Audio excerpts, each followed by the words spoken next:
actually have had people ask, like, how many carbs should they be eating before a match? And I'm like, No. do you think I'm measuring out carbs for my kids? No, I'm giving them a good carbohydrate source before they play. But you know what? When you have to be somewhere at 7 a.m. and like warming up at that time, it is a miracle to get a young girl to eat anything sometimes.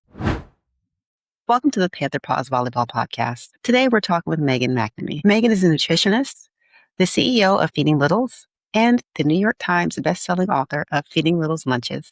We're diving into the vital role nutrition plays for young girls in volleyball.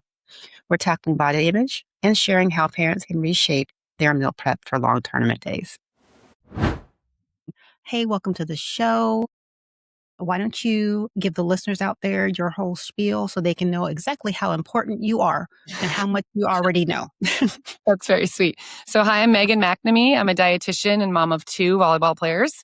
I have been a dietitian for 20 years now, actually, this year, which is crazy because I do not feel like that's possible. And I've worked in the maternal child space my entire career.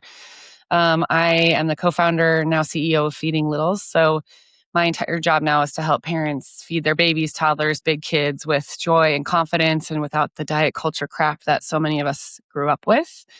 And interestingly, because of my personal experience as a volleyball mom, a club volleyball mom, this is we're finishing out our 4th season. I have a unique background in kind of understanding the challenges and joys of this sport and what makes it unique, and also supporting female athletes at this time in their life when their bodies are growing and changing and they're trying to stay fueled for the sport that they love. There you go. She's smart. I am technically a dietitian. I have a master's in public health. I guess I should qualify those things because I think sometimes online people like to spout out nutrition information and they're not actually qualified to do so. I have, my undergraduate is also a nutrition. So I've been doing this job for, a while. And I've learned as I've gotten older that, you think when you get out of college that you know all the things and then you realize you really don't know anything. And everyone is so individual. It's such a personal thing to eat, right? We all have our own personal things with food and experiences. And so I love listening to how other people relate to food and kind of trying to help parents set the stage for something better than maybe what they grew up with. Come to realize, I actually joined a nutrition group for women of a certain age that are going through certain changes. And we meet once a week, online like this. And we say, okay, how do we do this week? How did you work with managing stress? Did you notice, X, Y, and Z? And I've come to realize I have a lot of food icks, and they're mostly textural issue, which I've known that I've always have had. But I can only eat oatmeal if I'm the one that made it. If it sits out too long, that's porridge. I don't want that. So that's sensory preferences. Yes. Yeah. Yes. So my little group they're just like, are you sure you don't have a little tism? I'm like, I might. I'd be super cool if I did. So well, and sometimes sensory processing issues, they can be obviously strongly correlated with autism, but they also can be completely separate from autism too. You can just have, all of us have sensory preferences. It just is whether or not they're so significant that they influence and impact how we live our life. So, for example, do you remember I can't even talk about it without feeling like I'm going to throw up. Do you remember in the 90s when we all had styrofoam cups? Remember that was a thing? Styrofoam cups. And I remember being at the pool and your hands would be pruny and you would touch the styrofoam cups. I can't even talk about it without just giving the whole body shivers. And that's such a niche random thing, but everyone has those kind of sensory aversions. But if they make it so that you don't want to eat an entire food group, or you really struggle with sitting down and enjoying your meal, and in kids, it can kind of manifest itself as they see something and they start gagging and literally throwing up at the table, or they can't touch an entire group of foods. They really can't handle anything mushy at all. Yeah. But for a lot of kids, it's something to look into because there are ways to work through it and different therapy modalities that you can do that will help and allow you to become more tolerant of those sensations. And then kids can actually enjoy those foods more. But yeah, you're not alone in some of those icks. I Yeah. totally feel you. Okay. So let's get down to like what we're really supposed to be talking about, but all this is We could super talk fun anyway. forever. I've realized. I Oh think yeah, we it's like definitely a 5-hour could. podcast. Let's see. We're just going to start at the beginning and talk about what athletes are actually eating at tournaments because I just had my Mm. first season and there's a lot of, I guess, snack bars, and they haven't been Mhm. really bad. We ran across one that had salads, but it's usually like really nice crinkle fries with a lot of salt on top of them. Yeah. We have not run across like for real, for serious acai bowls. I Oh, hear that those are like all the yeah. rage. Oh, the acai bowls, man. Those I are a feel like thing. they're like They're a I thing. I see don't them know. on, yeah, Instagram and everything, Yeah. and how much do they cost? So my kids don't usually buy those because they're particular about their acai bowls. Let's be Oh. honest. They only want like, like they're not sure if they will like the ones that we buy at the tournaments. So I think they're in the 10 to $15 range. Like they're not cheap. Yeah, They're not that's cheap. And that's it's like a not glorified smoothie with some fruit on top and granola and mhm. whatever. And I mean, awesome. Like so for a little context, I have a 13-year-old. So I have a 13U and then an 11U. She's a 10-year-old playing up 1 year. So I've gone to 4 out of state tournaments this year. We were also going to nationals. So we get a lot of exposure to the culture of the tournament food. I'm You sound seeing, excited. I mean, so yeah, you definitely have like a snack bars. You have burgers, fries, hot dogs, chicken tenders are a big one. When we were in Salt Lake City, they had some really awesome like ramen and like Asian inspired carts. They had a really good Mexican, like any kind of like it was like tacos, quesadillas, like on and like 30 different Oh, options. There was so many different options. You can make bowls, you can make all these different things. So I feel like the variety has probably gotten better and better as the years go on, and they see that there's a big demand at these tournaments for more food. Like in Orlando, there were really cool food options too, like different bowls that you could assemble and make with different types of cuisine. So I think it depends on the kid and the family, right, and what they're interested in eating. But when we go to these kind of places, we usually gravitate toward like the rice bowls. So I'll do like rice, steak or chicken, and then usually some sort of vegetable and then a sauce on top. And that seems to be like a it good sounds like fuel for my kid. it sounds like you guys have a full on like food court. Like Yeah. I I mean, these are not where we play locally. So I'm in Arizona. We have this local place called Arizona Athletic Grounds, which is this giant, giant facility in the middle of nowhere. And it's far for everyone. I don't think it's a close drive for anyone. And they have a protein bar kind of place where you can get these absolutely insane, delicious protein ball things that like everyone's obsessed with. And then they have carrots and celery like that you can dip in a hummus cup. And they have sandwiches and salads and all this stuff. And then next to that is just like a big, more of a typical burgers, fries, nuggets thing. And then they mhm, also have a coffee bar. So they're really figuring it out, like what people and parents want at these places. But a lot of people bring their own food. That's really mhm. kind of even at away tournaments. A lot of people get gross. That's my biggest tip. If you're going to walk away from this talk on anything, if you're traveling for volleyball, look to see if there's a Walmart in your area. Get the Walmart app and do Walmart delivery because it's way faster than Instacart. It's way cheaper because they don't upcharge every single item because it's just Walmart itself. I think it's still fulfilled. Like the Instacart person delivers it, but it's super affordable. And they like everyone else will use Instacart and they're confused. They don't know when their food's getting there. And I've got mine in Mhm, like 30 minutes. It's so mhm. fast. It's so well. It's like a well-oiled machine. I've never had a problem in any of the out-of-state tournaments. But we do that. So I get I'm sure this is, probably jumping ahead on the questions that we were going to talk about, but like Okay. I love love getting stuff for breakfast because if you have to be downstairs at 6:30 or 6:45 to go to the convention center, you don't have a lot of time. So I'll get things like Dave's Killer Bread bagels and cream cheese. And those are decent. Like they're obviously high in carbohydrates, higher in protein. That's like a great, like solid. My kid usually will always eat that and loves it.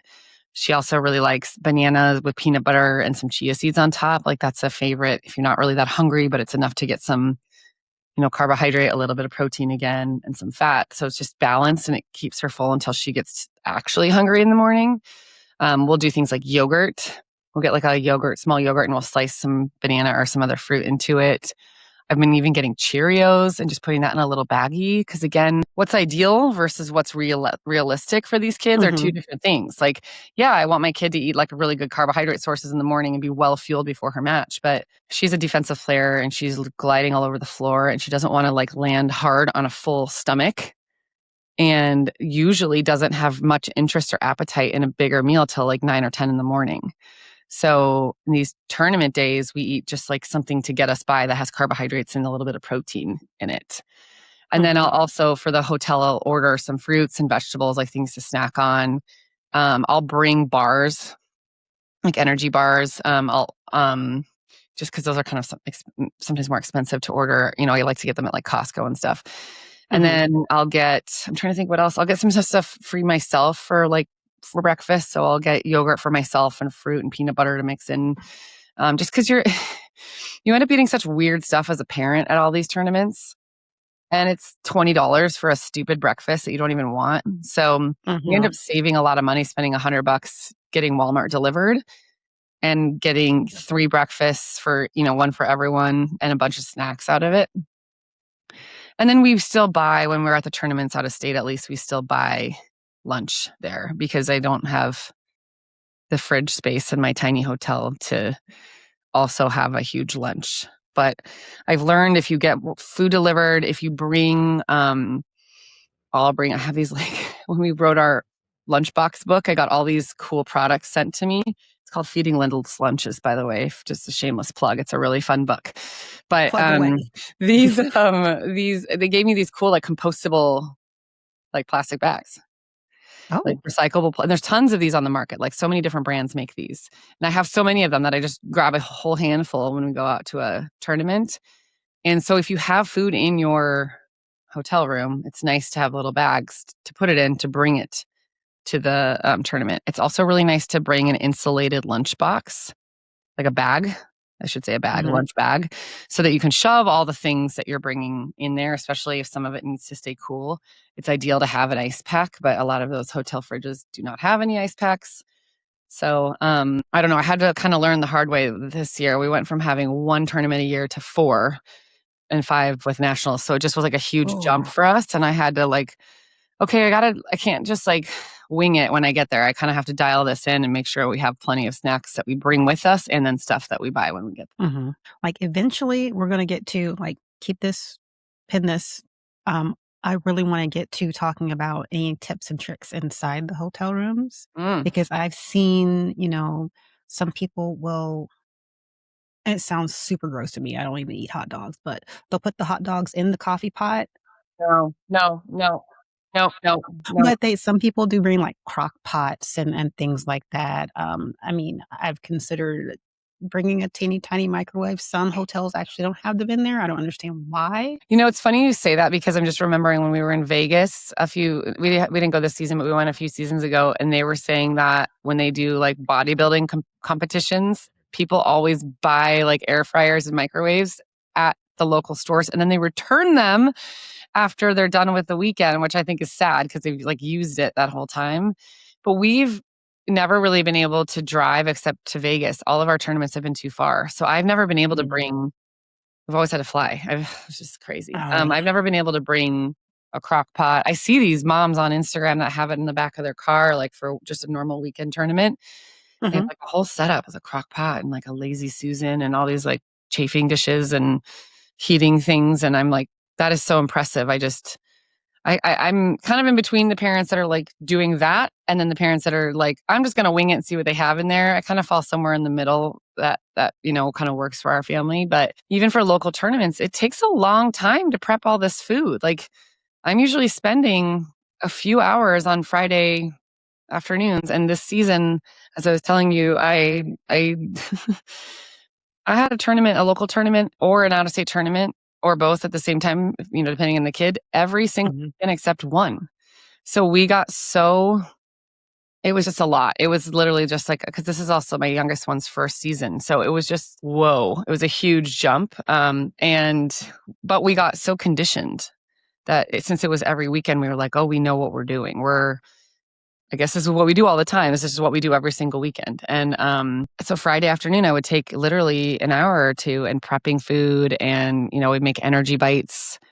My daughters, both of their teams are obsessed with these energy bites that I kind of adapted from. It's from Give Me Some Oven, and it's like no bake energy bites.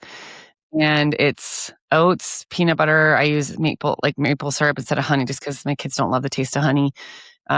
Chia seeds, vanilla, and a little bit of some chocolate chips mixed in. And everyone wants to know what the recipe is. And I'm like, I don't know. I just pour everything in the bowl. I don't measure any of this, just to make it so it sticks together. Yeah. And, it's a Play-Doh situation. literally different every time. I could probably figure out a real recipe, yes, but it really works well. It's no bake. You just form it into little balls, and then they love them. The outside hitter on my oldest daughter's team is made up of mostly entirely energy bites at this point. That's her favorite food. So we bring them. I bring them to tournaments, out of state tournaments. I'll make a big batch and bring them in my backpack on the plane. Mm-hmm. This last one, when I had both kids playing in Salt Lake, I bought the ingredients because we actually had Airbnbs there. Oh, nice. There was a whole issue with the stay and play. I'm sure some parents listening might relate, where they messed up our stay and play and they put us 25 miles away. It was a whole thing. It was a whole thing. So we just asked we had to pay $100 fine. That's all we had to do to get out of it. So we split that amongst the team. That would have been easily covered just in Ubers alone, right? And how much we would have paid going back and forth. So we all just kind of scrambled and found an Airbnb, a building that was renting out these apartments. And it was so nice to have full kitchens. That was the ideal. If you can figure that out on any of your tournaments, we had a full fridge, oven, stove, everything. And that was awesome. Well, I could talk about the logistics of that one, because I have a friend who, she showed me the information. They had a stay to play, play to stay situation, and she was telling me that what they usually do is Airbnbs. So if there's $100 fee to get out of that contract. Well, I think it's normally 4 nights times 3 rooms, or 3 nights times 4 rooms. It's a different situation. It's usually about $1,200, but because it was a management company that messed this all up, they gave us a much lower fee. So normally it would have been $1,200, but even that divided by 12 people, we would have still paid more in traveling. 25 miles that's an hour. Yeah. That is crazy. Yeah. So, if there's any way that you can figure out an Airbnb, anyone, it does make your life a lot easier, because having a kitchen is perfect. Well, that might be your next endeavor, because you need another one. Yeah. Volley B&Bs. Right by the convention center. Yeah, so a little Volley B&Bs, set up, a little community around the convention centers, get your specific food delivery people. You know what?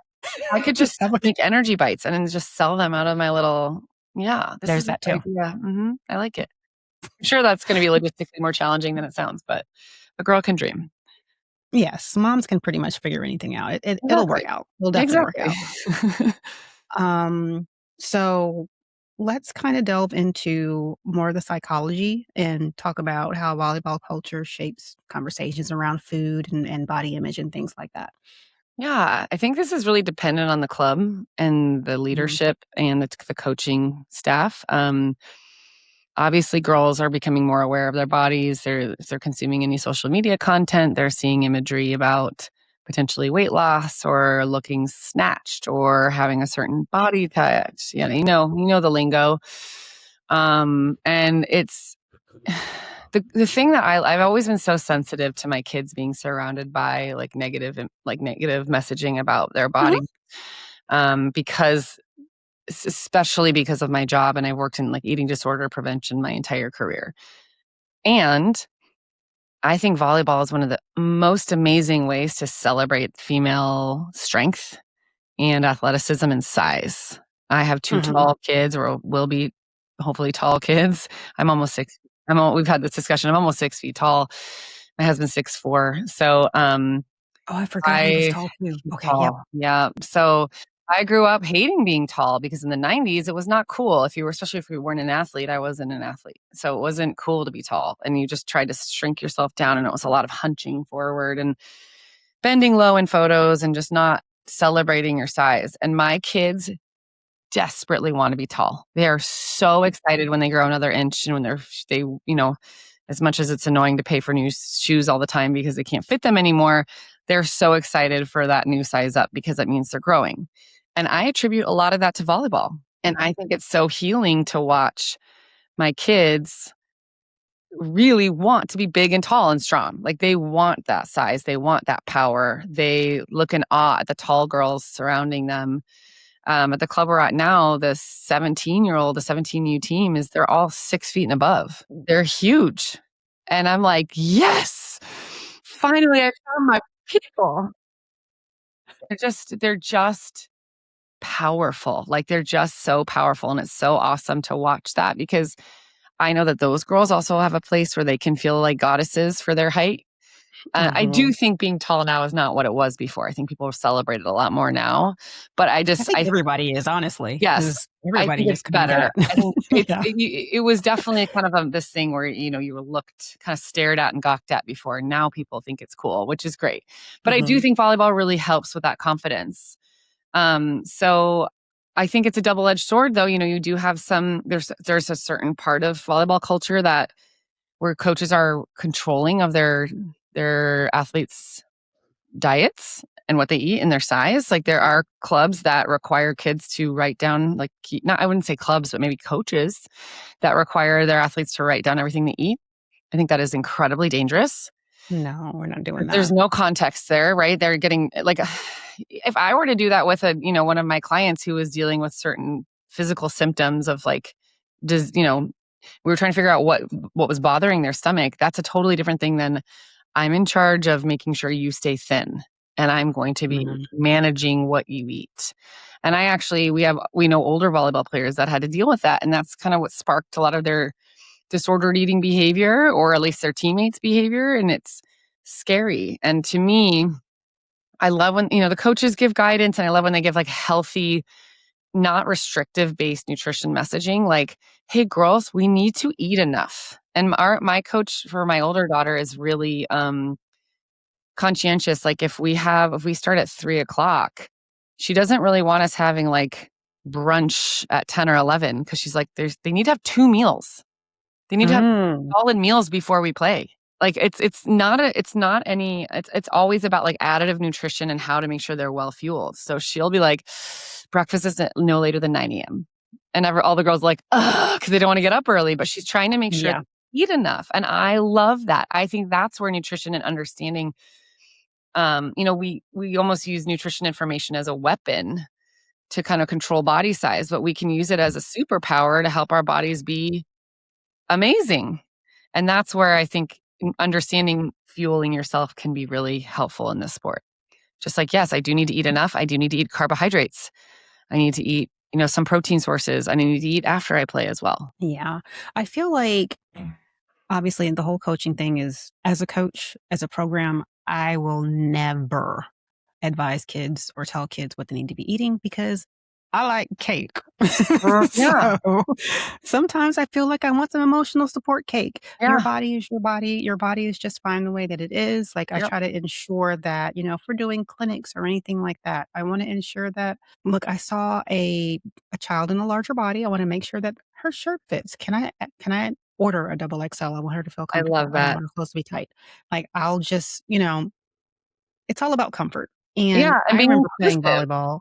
That size Yeah. inclusivity, and like you don't want a girl to quit the sport because she doesn't feel like she can fit the clothes.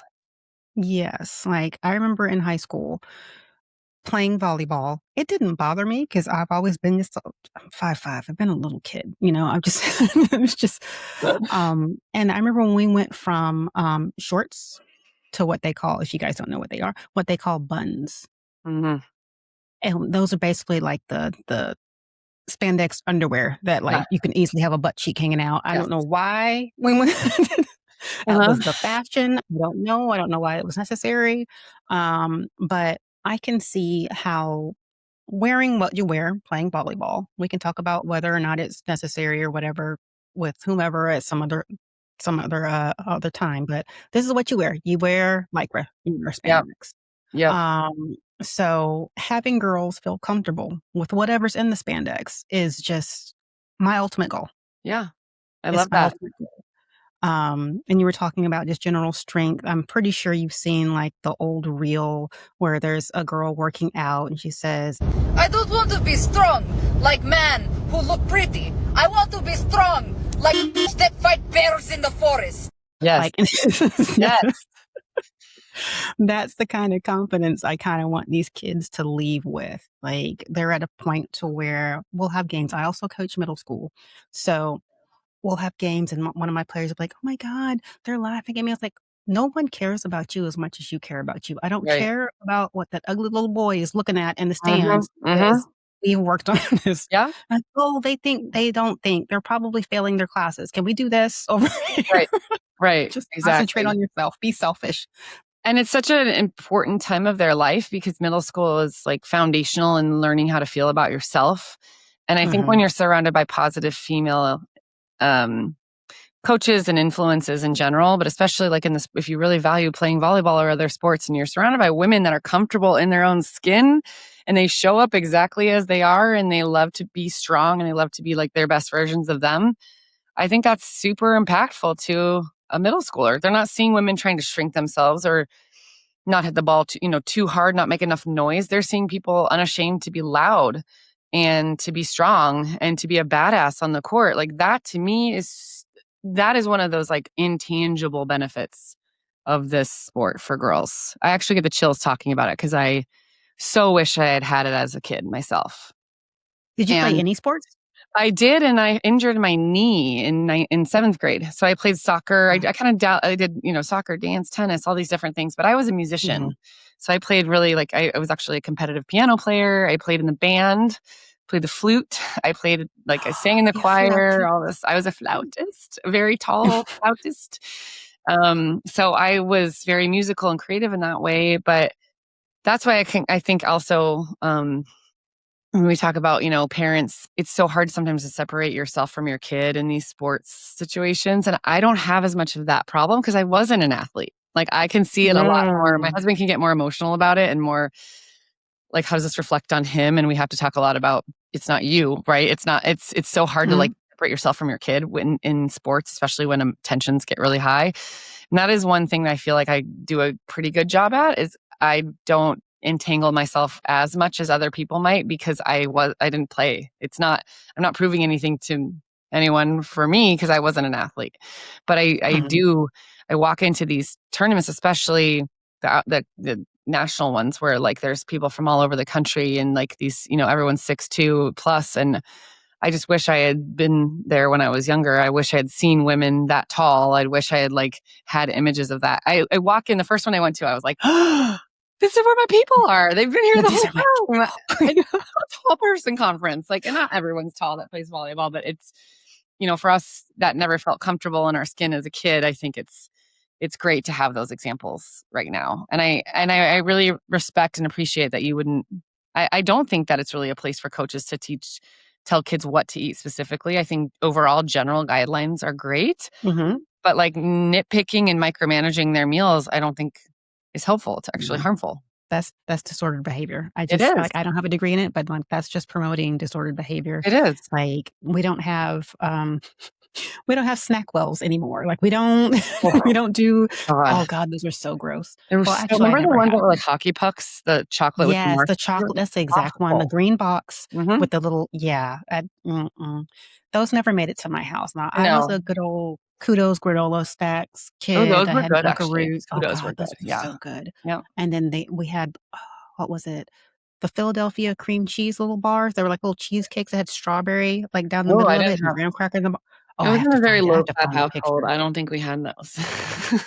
Yeah, okay, here's the deal. So, I happened to grew up in a house where we didn't really pay too much attention to that stuff. Yeah. I, you know, I was blessed enough to have a active metabolism Mhm. and I was the only child. So pretty much I'm like, I want Tang. I want like I run the show here.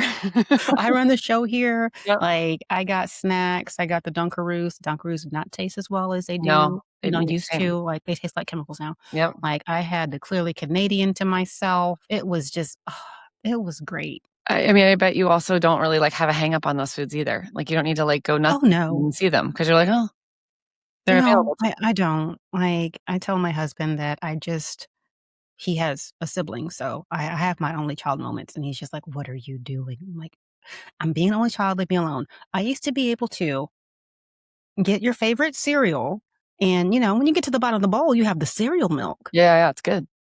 Yeah, it's great, but I had my own. Like I would take the cereal milk and put it back in the fridge, and like I'm gonna get an entire cup of this by the end of the week. Like it was. Your mom was probably like, "This is lovely. I, Big bowls of milk in here." it is what it is. So again, do what you want with your food as long as you're happy and healthy. Go for it. Yeah, exactly. I think I used to. Yeah, I experimented. I remember I used to try to eat butter. It tastes Yeah, great. yeah. We also had country crock too. So that's a, I know. It's a big step when the millennial mom can buy just regular butter for her family and be like, "I don't buy anything else. This is what I buy." there's no tubs here. Mm-mm. There's no margarine. No, we just have butter, and we buy the Kerrygold from Costco, like the Oh, you got fancy yeah, butter. fancy. Well, once you start doing that, it's hard to go back, and we love it. And there's not a margarine butter spray country crock inside over here. Oh, lovely. It's good. Okay, so let's go. Let's talk about just basic fueling for a volleyball player. Yeah, Let's take a tournament evening into a morning because you say that you prep for at least an sure. hour, hour and a half. Yeah. So, you want to make sure that you have, again, like we're talking about, if we talk about like an elite collegiate or professional athlete, that's gonna be different than when we're talking about a teenager who basically Mhm. might want to just exist on chicken nuggets, right? So Mhm. we're talking about good enough nutrition, not necessarily like ideal nutrition. And that's, in my opinion, good enough for us. We want to make sure before they go to bed at night that they're eating like a good complex carbohydrate meal. It doesn't have to be pasta, but like, you want to make sure there's a good carbohydrate source with their dinner. So that might be rice, bread, rolls. It could be pasta. And obviously a protein source as well. I usually recommend, carb, protein, vegetable, like some fat in there too that you cook with. Kind of like general nutrition still applies here for athletes. And then before they fuel, the general guideline is like to make sure they're eating at least within 3 hours or less. Like their meal is, 3 hours or less before they perform. And then if it's more than 3 hours, another like snack right before they play. Mhm. If you're dealing with an AM wave where they have to get up early and be there by, on the court by 7 a.m. and play at 8 and play at 8, 10, and 1 or whatever it is. Again, getting some fuel in their body, I think, is important. So we do things like bagels with cream cheese at Dave's Killer Bread brand. We do the, let's see, we'll do like sometimes even she'll want like a croissant sandwich from the local coffee shop. We'll do even a smoothie, something that's easy on the stomach. I'm just trying to think of what her teammates like. Sometimes they'll do avocado toast, just something with a good carb source. Oh, they're fancy avocado Yeah. toast. Well, I have some friends that are good cooks, so I think their parents are like, Oh, "Let's get you." I have one friend that's like making her own pickled onions and sprinkling on. I'm like, "Can you make breakfast for me too?" I would like, exactly. But I mean, to be fair, don't your kids like sushi? my kids are obsessed with sushi, especially my There oldest you go. one. Yeah, no, they're bougie like that, and that was like maybe not the best financial decision of my life to get into that. Yeah, I always tell parents I teach a baby led weaning class live still every other month because I can't do it every month because of volleyball, but every other month on a weekend. And I say to them, if you go to a sushi restaurant and you want your baby, like we kind of hold off on raw sushi till they're a little bit older. Some parents do it pretty young. It's kind of up to personal comfort. But you can do a lot of the cooked fish. You can, there's like seaweed salad and all the different things. But I tell them, you got to be careful with this because this does not bode well for your future if you get your kids into these fancy, expensive foods. Because my oldest can put down like 2 or 3 like rolls, like hardcore Oh, wow. Yeah, like she can eat like an eel, avocado, or whatever roll, like probably 2 of them. That gets Oh, like right now with today's prices, that's like $30. yeah, Like hard pass. we're gonna Hard you want the pass. chicken teriyaki? Like, didn't you wanna go back to the noodles or something? But, yeah, what about Like, the good old shrimp tempura? Let's go yeah, back to oh that. yeah, don't you just want some veggie tempura? No? So Yeah. yeah, and then for just a general tournament, I always recommend having lots of food available because as, seasoned volleyball parents know, there's a lot of weird stuff that happens. You might have a two game, like 3-team cross pool play where you only have 3 teams in your pool and then the other pool crosses. So then in this, multiple tournaments they've had to play 3 games in a row with no break in Oh, between. no. So there's really weird, funky stuff that happens, especially like if you're playing 11s or if you don't have a lot of people in your age group or division. Mm. So there's not enough teams to have like enough, competitions consistently every weekend. So we have a lot of weird stuff where we have to, we play, then we're off and we're off at 9 a.m. and that's like our lunchtime. And it's like, then we play, or like weird stuff. So, Mhm. I think it's great to have enough food available at these tournaments. And I like buying those snackle boxes. You can get them on Amazon, Walmart, them that have the little compartments in them. To me, at least with my own children and a lot of their teammates, they do better having kind of like a grazing, kind of like easier to eat situation, especially if they have to eat quickly. So I'll put those energy bites in there. I'll do like cheese, some jerky, some crackers or chips or some other sort of carbohydrate source. They're really into, like, ironically, they don't play soccer, but they love orange slices and they Oh, love that's any sport. cucumber. It's any Soccer, sport, dance, yeah. volleyball, anything. They love, and we do the Cara oranges a lot of times I was from just about to ask. I Costco. love them. They're so good, especially when you're cold. They're cold, and I cut them. I actually don't peel them. I cut them so Mhm. um, they don't have like that. You can't see like the membrane on them, which a lot of kids get kind of weird with that. And then Mhm. we'll do cucumbers, like mini cucumbers, bell peppers. We'll do grapes, watermelon, just a lot of different like juicy fruits and vegetables because that can help with hydration. Mhm. Um, One thing to remember is like obviously volleyball players and any athletes, especially if you're outside, require a lot of water. And at our club, we actually everyone gets like a custom water bottle that like the team decides on one water bottle and they etch their names on it, which is this like fancy thing that people are now doing. I don't know if you've seen this where all the team has the same water bottle. But my older one, like this is very seasoned. These are seasoned volleyball players. So their parents know they get the big one. We get the 64-ounce Stanley. So it's Mhm. like insulated, huge. We bring it to all of our tournaments. Younger one, we made the mistake of doing like a 30-ounce one with like a twist cap. Mhm. And that has not gone over well. So I'm just throwing it out there. If you're going to be in charge of this for your team, get the biggest water bottle you can. Make sure it's got Mhm. like a straw spout so they can quickly drink it. Because there's times when you can't run to the water fountain, the water filler Mhm. to refill their water. Like, and on my kids' teams, they're not really supposed to ask their parents to do that. That's their responsibility.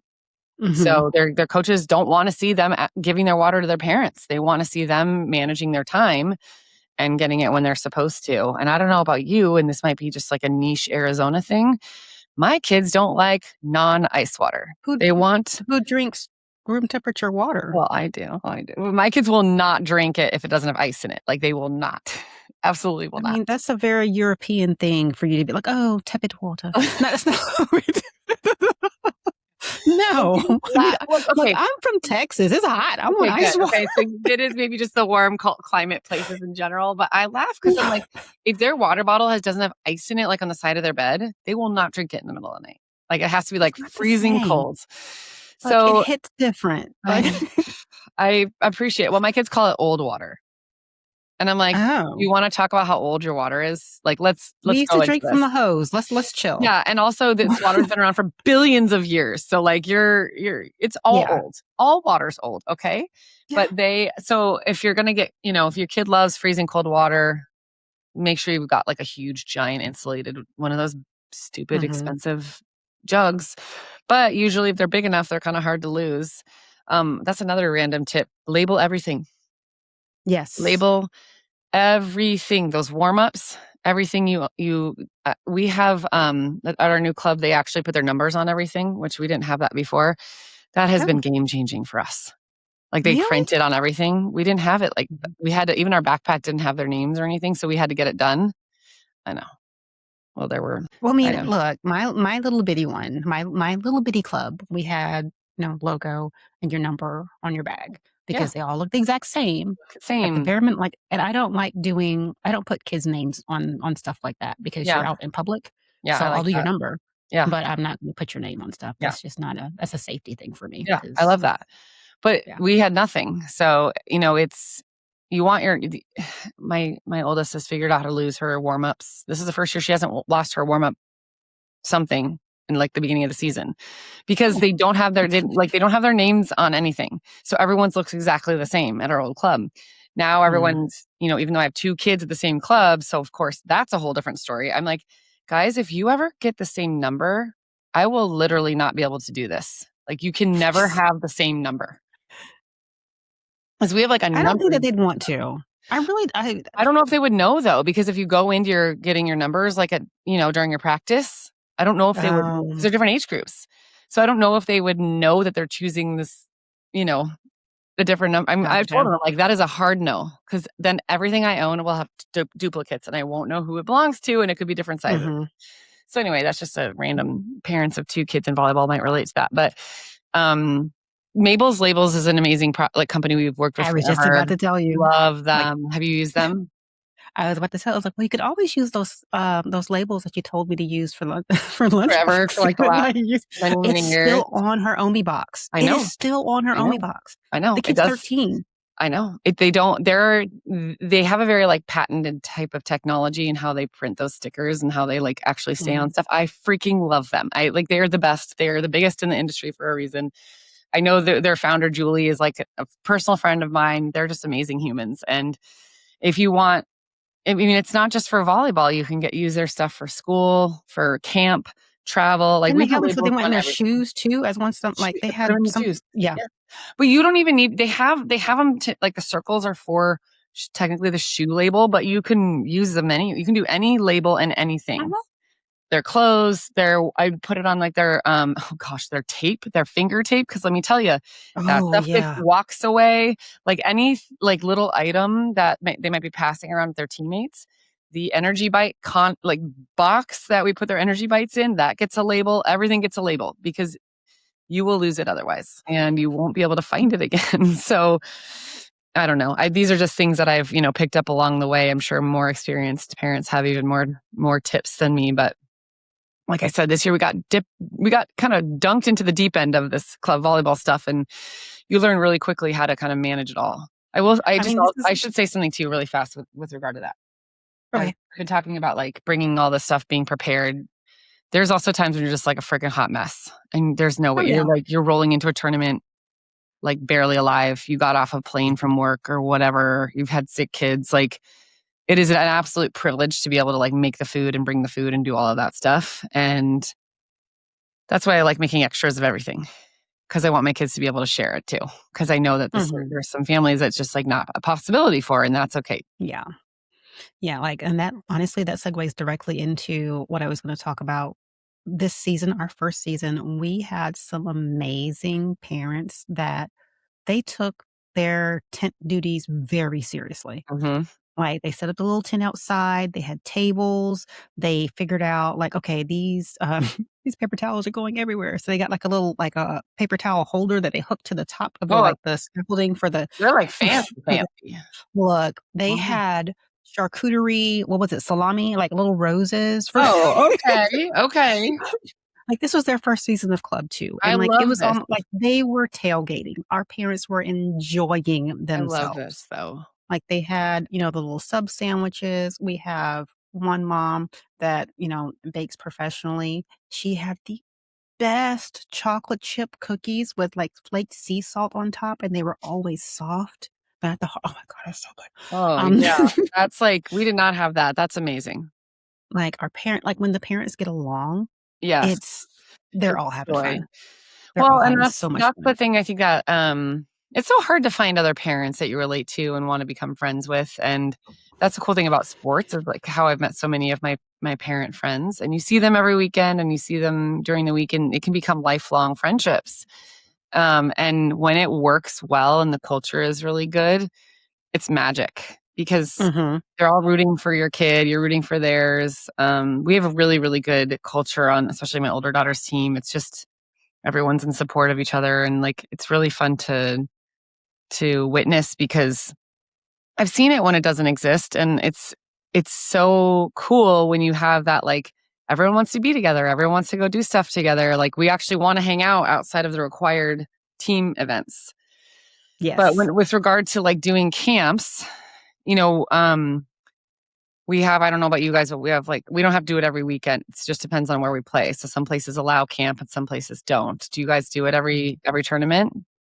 Yeah, every tournament has had an area, either outside. I think our last tournament, it was inside and it was gorgeous. We've had a couple that are like in the school's cafeteria space because Oh, that's so we're at nice. schools. So we had cafeteria area. We had the tables, benches, everything else. It was air conditioned. It was Yeah, see, perfect. that's, like we maybe need to come play volleyball in North Carolina because we're in Arizona shops outside. We've never had camp inside before, except there's places you Oh can no, and they have a cafeteria kind of situation. But, yeah, no, it's been lovely, and and we had a fantastic mom that spearheaded it and was like, "Hey guys, what are we gonna do?" Our place, I know you said Walmart, but my personal favorite place is Aldi. yeah, we don't have a And lot of s those here, but they're Aldi's amazing. Oh, Aldi goes hard. A Yeah, lot of it is fantastic. It's very affordable. You can Instacart Aldi, but just pick it up that's because there's nice. not a lot of markup there. We get the granola bars. We get, all that kind of stuff that, individually packaged might be a little bit higher, Right. but It's more convenient, she though. coordinates the crap out of that. She did a That's fantastic amazing. job this year, and it was just almost like we were glamping. We're like, "Oh, we're in between. Let's go ahead and go to the food truck." We had a food truck called Fi And have we our had home we had kitchen. yeah, basically, there was a food truck beside our tent, and it was, filthy fries, and they were Ooh, just these oh my god, it was so good. Like, they sounds have, like, a amazing. garlic aioli, and you could have, a loaded baked potato fries, and I think one of them might have had steak or pulled pork. Oh my See, this is the kind of stuff they need to bring to all these tournaments. Like, we don't need any more chicken nuggets. We need loaded dirty fries. no more nuggets. Okay. Alright, so we're moving on to what we do after practices, after games to, kind of wind things down and make sure that our lives go back to normal and that our kids eat afterwards. So, Yeah. what do you usually do, Megan? It depends on when your practice is, right? Mhm. So this season we've only had one later practice. Everything else has been done by 6, which is very unique and very lucky. I know it is not gonna be like that forever. But we've kind of split it up so that we have to be at our gym 6 days a week between the 2 kids. And then each kid has fortunately a carpooler. We're far. Like we're also like 25 miles away. Like it's a far distance to Oh. our gym. So like I said, there's been a big change for us this year, but it's been really, really good. And so my husband has been the one if it's our turn to carpool, my husband has been the one to drive. And I'm usually home with the other kid helping with homework and getting dinner on the table. And I recognize that that's a very like ideal setup because then I can actually get dinner done. When my oldest one comes back and we've already had dinner, I just keep a meal ready for her, and then I sit with her while she eats because it's kinda lonely and sad to eat by yourself all the time, and Mhm. so even if I'm done eating and not hungry, I just sit and talk to her about her practice, talk to her about how it went. Sometimes, my husband or the other carpool family will get them food on the way home if they're really starving, and they'll, like, stop at In-N-Out or something and get them food, but usually they kind of come home and eat afterwards. If the practice is later, then we do kind of an early dinner situation, so I'll kind of switch it. I'll do, like, a really significant snack or an early dinner before the practice, and then they'll have something afterwards as well, just because if your practice starts when you normally eat dinner, like, you're gonna be Yeah. using a lot of energy anyway, and then you add the fact that you're hungry because you haven't had dinner.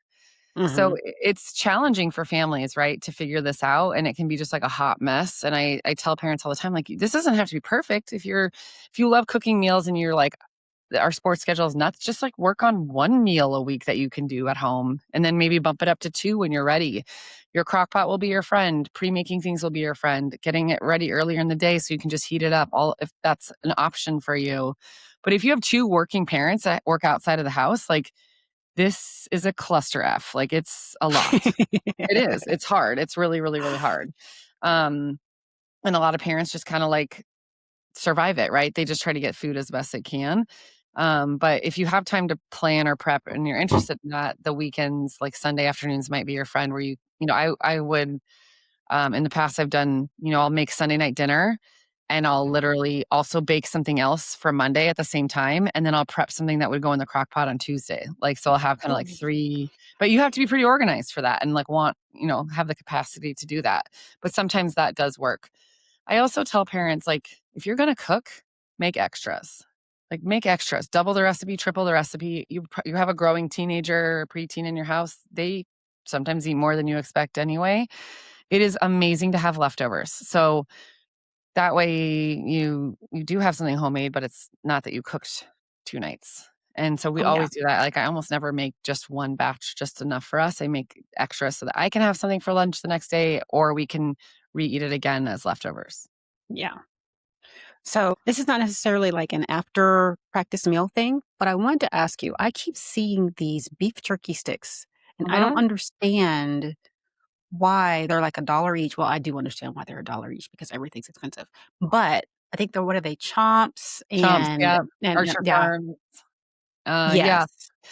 Yeah, so, there's people ask me about this all the time, and, we do have some data about, like, processed meat increasing your risk of cancer. I don't know. I kind of take an everything in moderation approach, especially when it's, like, a higher quality meat with, like, no added nitrates or nitrites. Now there's some celery powder, which is a form of, like, natural nitrates and nitrates that they add to these Mhm. too to make them what they are. But they are a convenient. I think it's the protein thing. I think it's the protein obsession coming through, so people are looking for other protein sources that are fast. We eat chomps, we eat those kind of things. Mm. They're expensive. You can get them at Costco. My 13-year-old's obsessed with the taco flavor. It's, like, a little bit spicy. It has more of, like, a Oh. taco vibe to it, but they have jalapeno, they have cheese, they have regular. They're an easy, convenient protein source that a lot of people like to have, especially at tournaments, because they're shelf stable. You throw them in your bag, like, you Yeah. can have them the whole weekend and they don't go bad. Some people just don't love the, like, texture and, like, they're a little bit oily, the chomps are. Mhm. I recently saw a dietitian eating something else, and I can't remember the name of the brand. There are others that are not like that. But they're usually, like, from grass-fed beef or grass-fed other, there's, like, turkey and chicken ones too. Mhm. So they're a higher quality meat, and I think that's how they and why they charge more for them. That makes But absolute sense. we definitely use those. It's not, like, our only form of protein that we eat by any means, but we use those as a convenient option, and that is something I kinda forgot to say. That's something that my daughter likes on days where she's like, "I'm hungry, but I'm not really not that hungry. I just need something." She'll sometimes have, like, a chomp stick.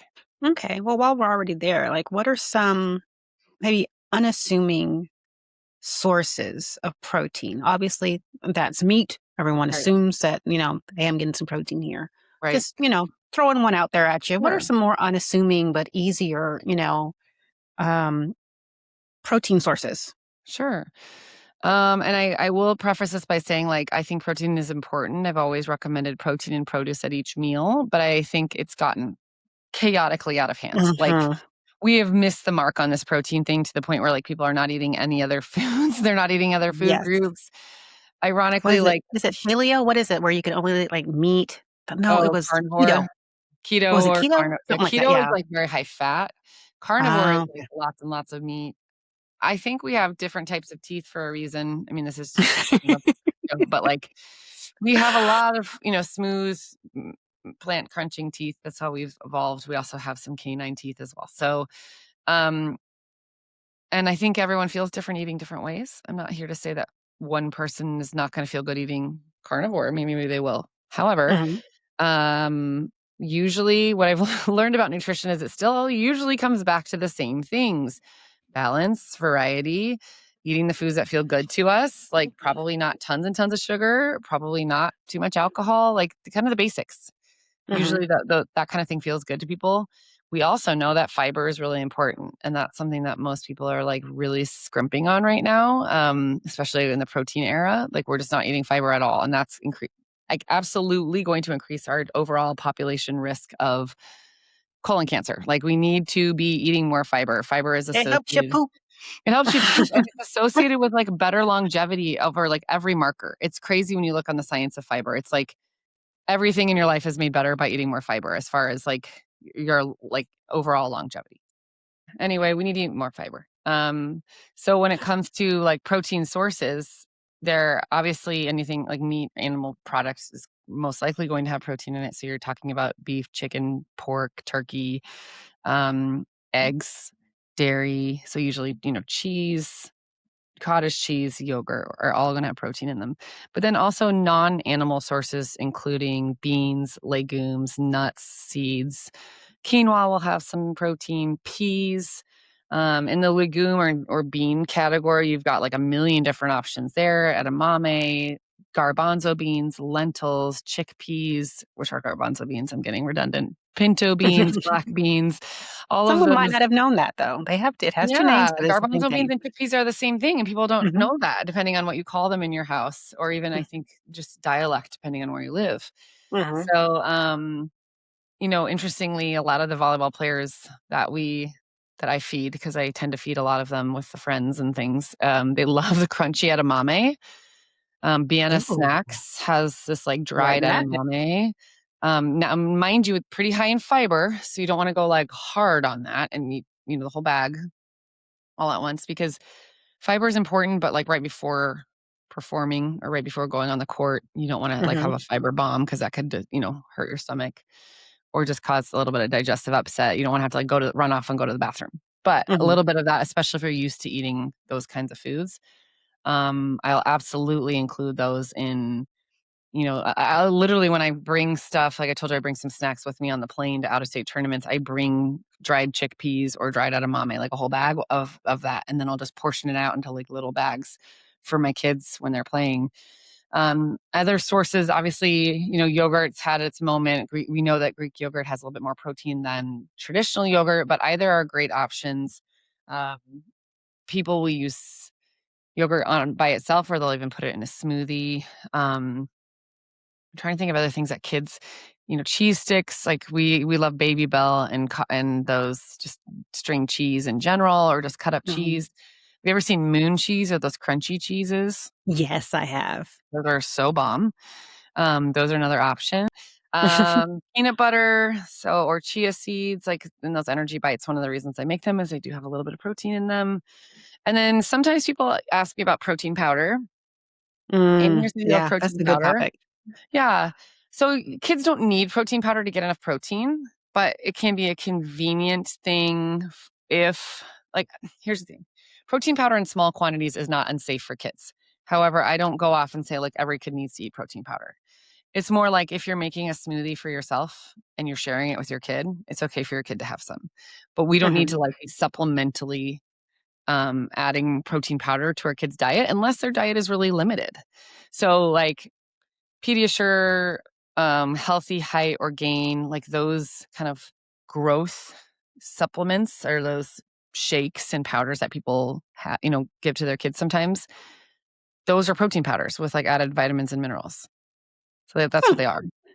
And they usually also okay. have, extra calories added with fat and carbohydrates, but they're literally like protein powder based, usually whey protein based, but sometimes, soy or rice protein. So, um, it's not unsafe for kids to have them, they just don't like, I'm not, purposely adding protein powder to my kids' diet all the time. If I'm gonna make them a smoothie, I'll usually do 1 scoop of protein and split it between my 2 kids. So it's Okay. equivalent of, like, 10 grams of protein, which is, like, 1.5 eggs. We're not talking about a huge amount of protein here.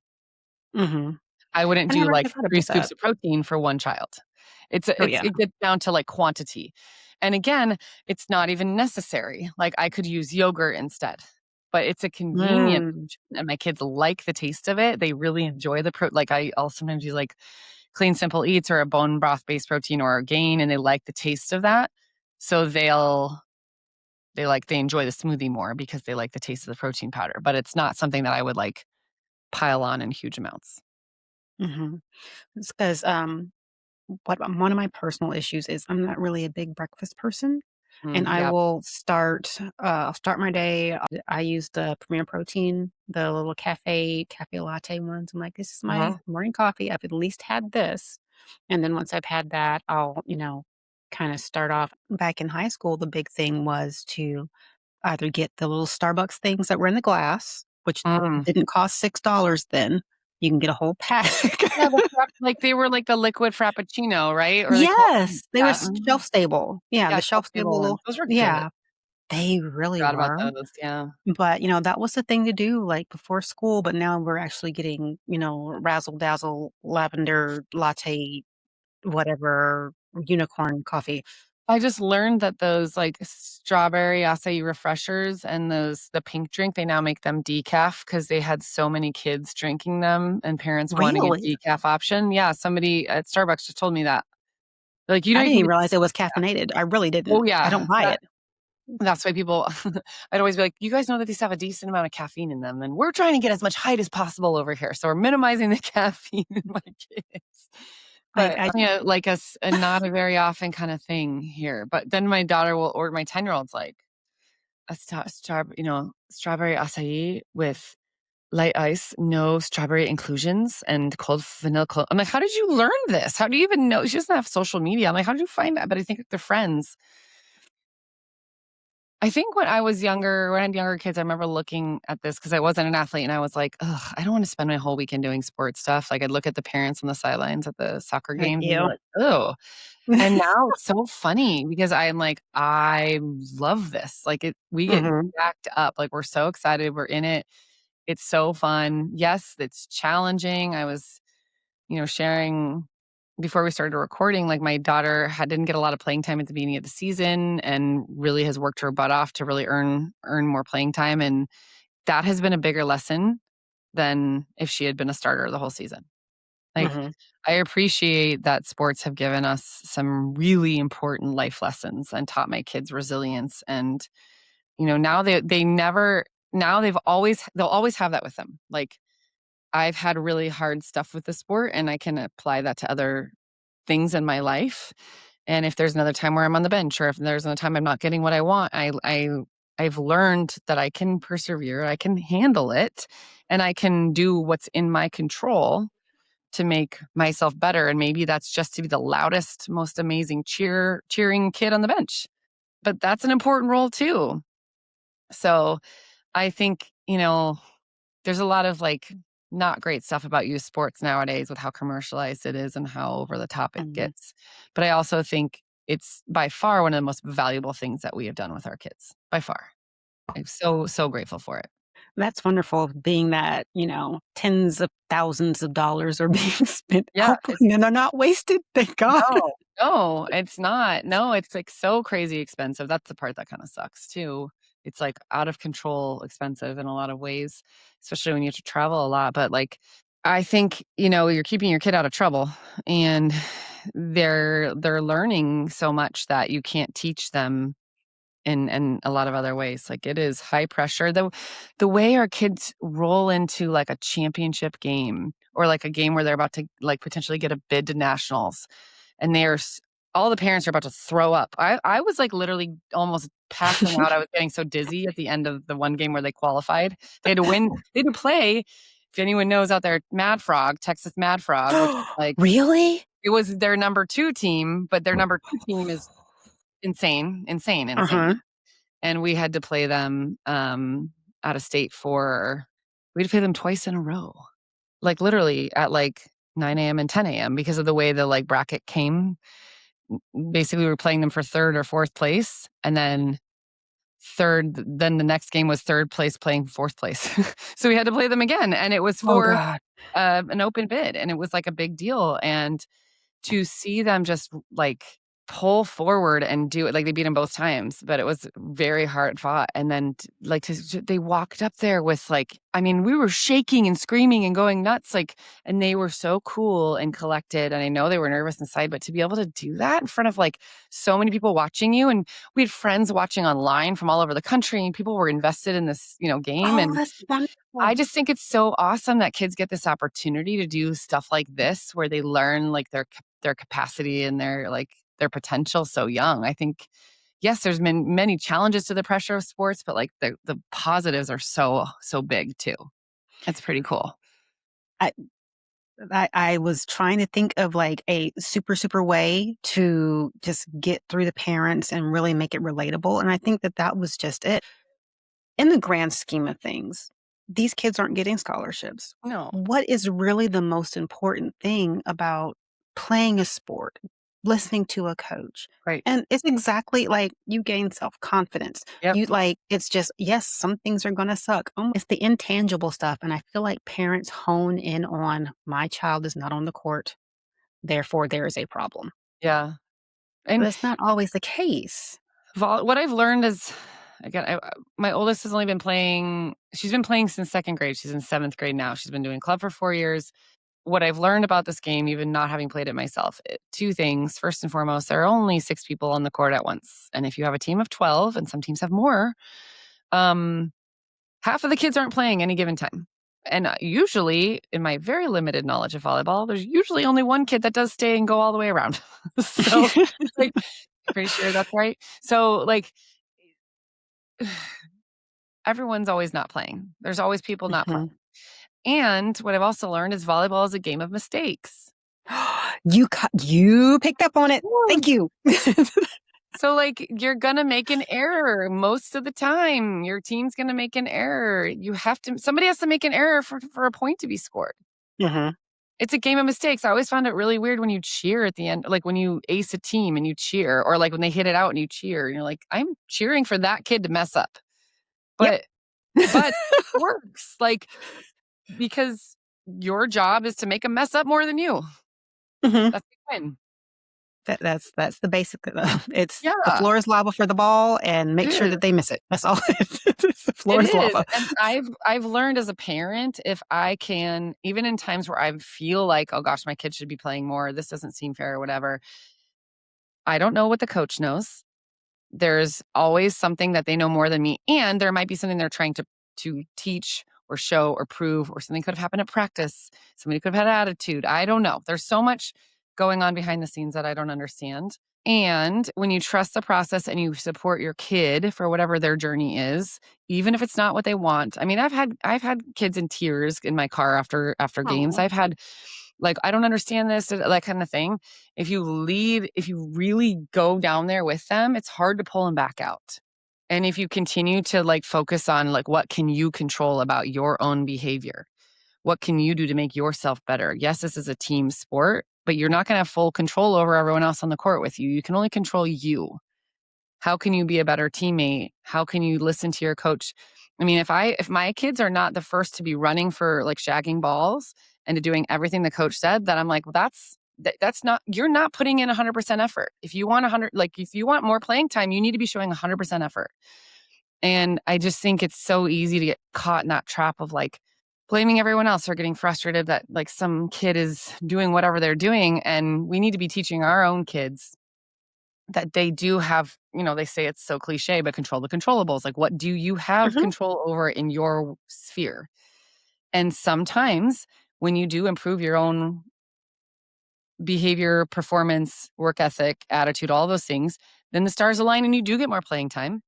And sometimes they don't, and you don't. But you're still going to be proud of yourself for how you acted. I always tell my kids, you're always going to want to look back on this and be proud of how you behaved, even if the outcome wasn't what you wanted it to be. And if like you will never feel bad about something if you walk away being like, I did everything I could. I had the best attitude I could. I was respectful. I was, coachable. If you can check all those boxes and you did what you could, then that's it. But like, yes, you can walk away with pride and hold your head high. It sucks to regret how you behaved. And so, I mean, I just hope parents realize that like half of us don't have kids on the court at any given time. That's just how it works. That's how it is. That's the nature of the game. So it really is. So I wanted to go back, and you were talking about controllables. I wanted to ask, what role do your kids play in their responsibility for just tournament prep, getting yourself ready, and making sure that you do have the necessary food? Do you understand this is what you need to be eating? Or my mom's a nutritionist, I'm going to coast. Like, right. What are Right. their responsibilities as far as fueling themselves and learning Yeah. how to fuel themselves? That's a great question. And I think as they get older, they get more responsibility in that way. They're responsible for making sure their water is filled, as I've mentioned, keeping track of the food that I send with them. I do have them help me prep it and put it together. When we're at out of state tournaments, it's kind of a joint effort where the night before what I've learned is do everything the night before. Like the morning Mhm. is just not good. It's not that you never have enough time. So we lay all the uniforms out. We spray them with Febreze or body spray because they get by the Funky. third day of those tournaments, gross. The knee pad, everything is gross. So we're airing all the clothes out. We're make sure everything is lined up, ready to go because you have the jersey and you have to make sure the other jerseys are in there. And then you have the practice warm up jersey. Then you have the warm ups above that, and the knee pads and the elbow pads and the tape and Whoa. the shoes and it's just a lot.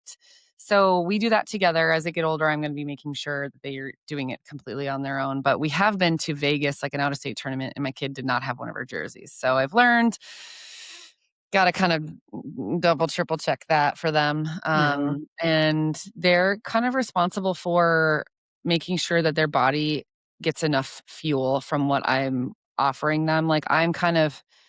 They're still at the age where they'll forget to eat sometimes, or they'll just kind of be like, "Oh, I have some crackers, or I'll have an energy ball or whatever." And I'm like, "You're about to go into 2 games in a row and then you ref. That's 3 hours. You haven't really had lunch. We need to get you lunch." So there's still some time where I'm kind of helping manage because I still think at this age, 10 to 13, they still don't know how to identify their hunger and fullness as well as an adult will. Adults struggle with it. I'm like, I'm not good at it at all. I I'm have to be forced cranky. to eat. I hate everyone. And you're like, "No, this is you being hungry." And you're like, "Oh," it's hard. It's hard for adults. It's hard for I will kids. not say it's 100% hungry. Sometimes people are just annoying. Also, they're annoying. Yes, those people are Okay. annoying, but they're gonna be more annoying if you're also starving. That's true. Totally agree with I'll you. give you But, that one. Yeah. my kids we talk a lot about hunger and fullness in my house, but we still are learning. And even my husband and I will be like, "Well, I didn't drink enough water today. I feel crappy."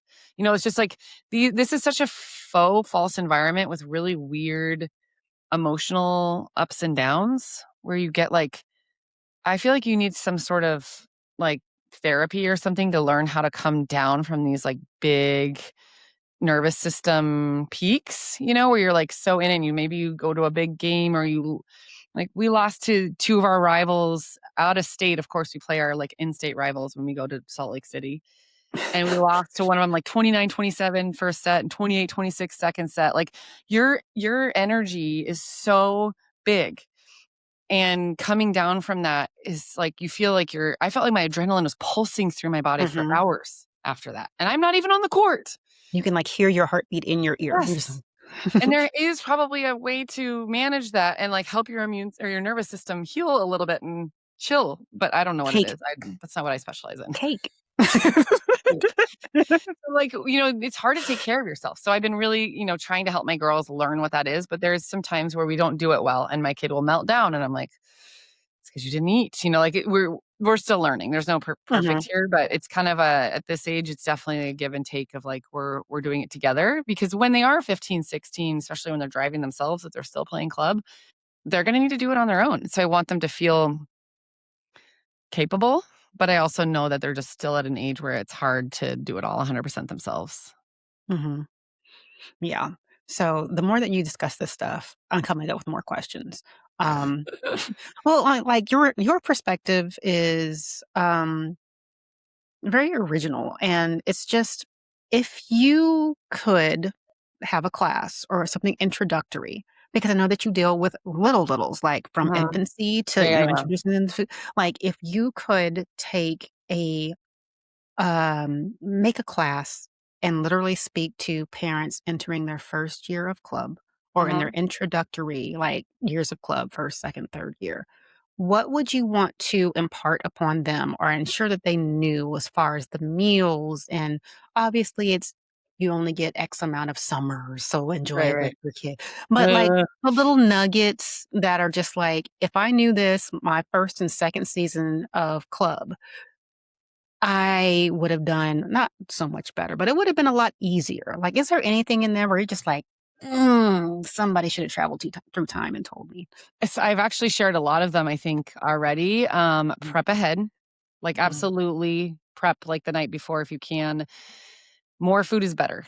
So like have more with you than you think you need and keep it on ice if you can, or like in a packet bag, like an insulated bag that has built-in ice packs, because there's so many times when you get stuck in a weird situation where you have to play like another game you didn't expect, or everything's going late. Like we have this problem all the time where the games are delayed and now you're going to like 5 o'clock when you're supposed to be done by 2, and everyone's starving and everyone's pissed. And like, that's where making sure hungry is not good on top of that.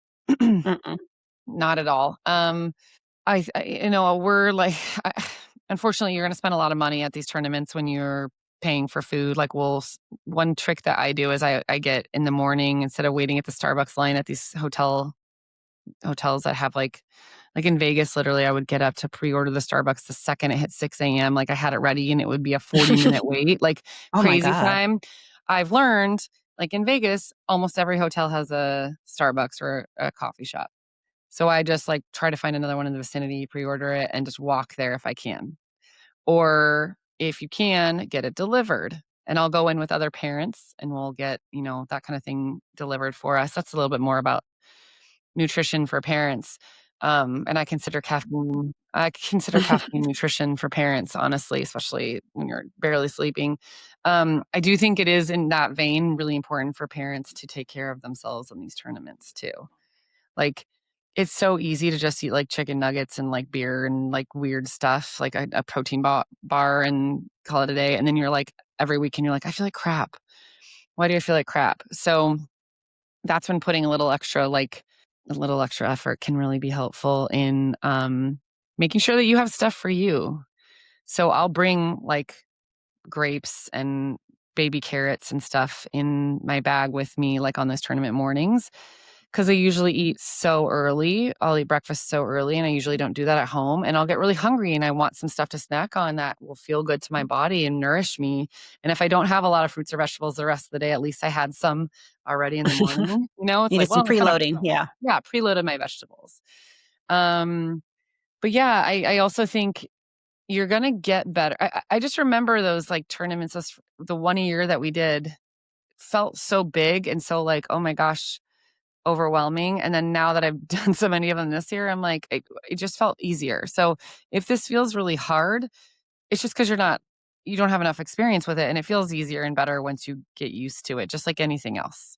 Um, it is really helpful on these tournaments, and hopefully you have somebody on your team who kind of gets this to make reservations at restaurants.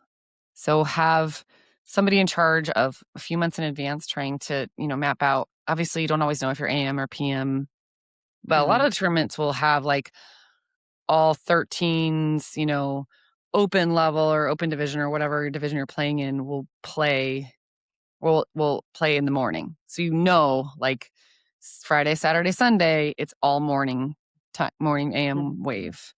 Um, and then you can have dinners. I personally, my kids need more sleep, I think, than a lot of their peers.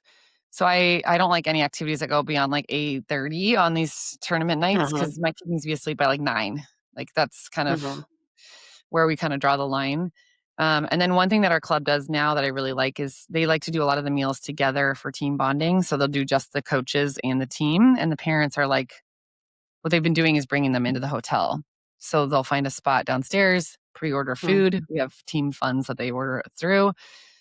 And then it's really nice because they get stuff that they like they'll do Olive Garden or they'll do Chipotle, and they'll get kind of the catering type food. And Oh, that's a then, really good idea. Yeah. yeah, I know. I'd never done that until this year. And they love it. They have team bonding. They go over their goals for the next day with their coach, all that stuff. And then the parents have like I 2 hours really off. like that. Oh, that's Yes. nice. It's been so nice. The only hard part about it is just finding a place you can meet. Sometimes there's like not space in the hotel that you can do that Mhm. in, but most places we've been able to figure it out. So it also works out well. Like some places we've gone, it's been raining or just like really bad weather. Yeah. So it's nice not have to travel. Or if there's so many teams there, then there's like every restaurant is booked.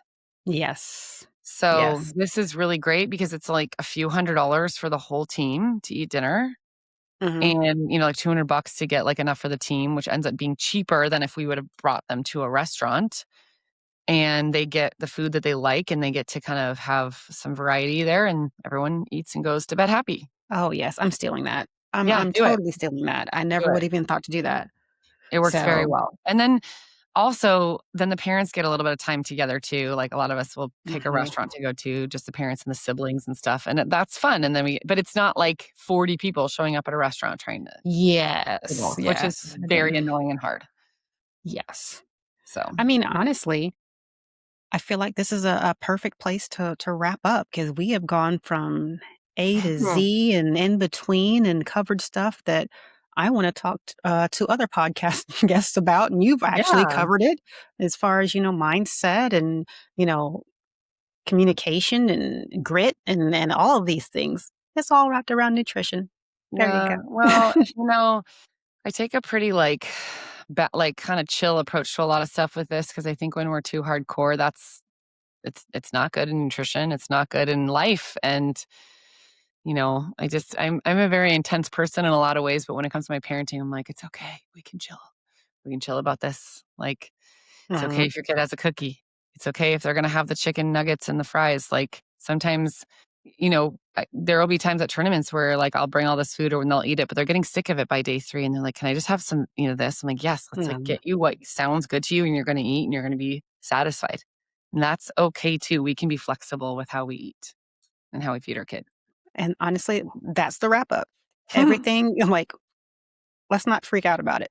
Let's Yeah. be honest, let's Oh, be flexible, and yep. just make sure they get food in their face. Fed is Yep. best. Yes, it is. Yes, it is. In any way that a mom is going to hear it, fed is best. Mhm. So, thank you so much for taking the time to really meet with me and give me the entire spiel and give me the insider information about nutrition, especially how it correlates directly to volleyball and your girls. Yeah. I mean, for you're all the way on the West Coast. Thank you so much, Megan. I really do Yeah, of appreciate it. course. Yeah, it was All really right. fun. Thanks for listening to the Panther Pause. If you enjoyed this conversation, make sure you subscribe on Spotify, YouTube, and Apple Podcasts.